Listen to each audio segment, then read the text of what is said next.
September 24 యోహాను సువార్త 17వ అధ్యాయము 9 నుండి 14 వచనములు. క్రీస్తు దేవునికి మానవునికి మధ్యవర్తి. కానీ మరెవరి కోసమో కాకుండా తన ద్వారా దేవుని వద్దకు వచ్చే వారి కోసమే చురుకుగా విజ్ఞాపన చేస్తాడనేది కూడా వాస్తవం. అందుకే నేను వారి కొరకు ప్రార్థన చేయుచున్నాను, లోకం కొరకు ప్రార్థన చేయటలేదు అని వ్రాయబడింది. విశ్వాసుల భద్రతకు ఒక గొప్ప రహస్యం యేసు ప్రభువు చేసిన ఈ ప్రత్యేకమైన విజ్ఞాపనే. ఎన్నడూ నిద్రించని కునుకని కండ్లు గల దేవుడు విశ్వాసిని అనుదినం గమనిస్తూ కావాల్సింది సమకూరుస్తున్నాడు. యేసు తన ద్వారా దేవుని యొద్దకు వచ్చి వారి పక్షంన విజ్ఞాపన చేయుటకు నిరంతరము జీవించుచున్నాడు గనుక వారిని సంపూర్ణముగా రక్షించుటకు శక్తిమంతుడై ఉన్నాడు.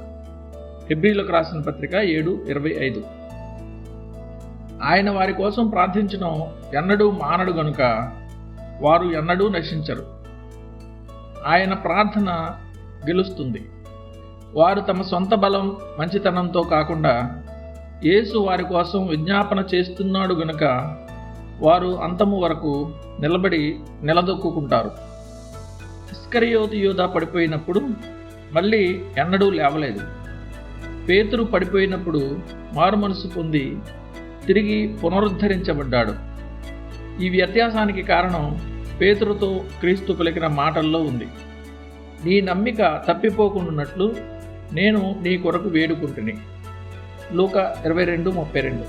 నిజమైన క్రీస్తు సేవకుడు మన ముందున్న సత్యం మీద తన ఆత్మ ఆనుకుని దానిలో ఆదరణ పొందుకోవాలి. ఇది విశ్వాసికున్న ప్రత్యేక ఆధిక్యతల్లో సంపదల్లో ఒకటి కనుక అది బాగా తెలిసినదిగా ఉండాలి.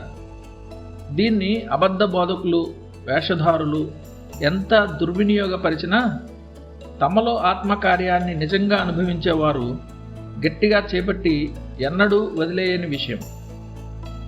వివేకము గల హూకర్ బాగానే చెప్పాడు, ఏ వ్యక్తి స్థితి మనవలే అంత భద్రంగా లేదు. మనల్ని బలపరచడానికి క్రీస్తు ప్రార్థన అన్నిటికంటే ఎక్కువే.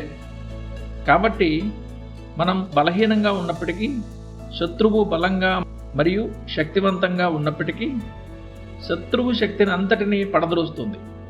శత్రువు శక్తిని అంతటినీ పడద్రోయడానికి కూడా అది సరిపోతుంది.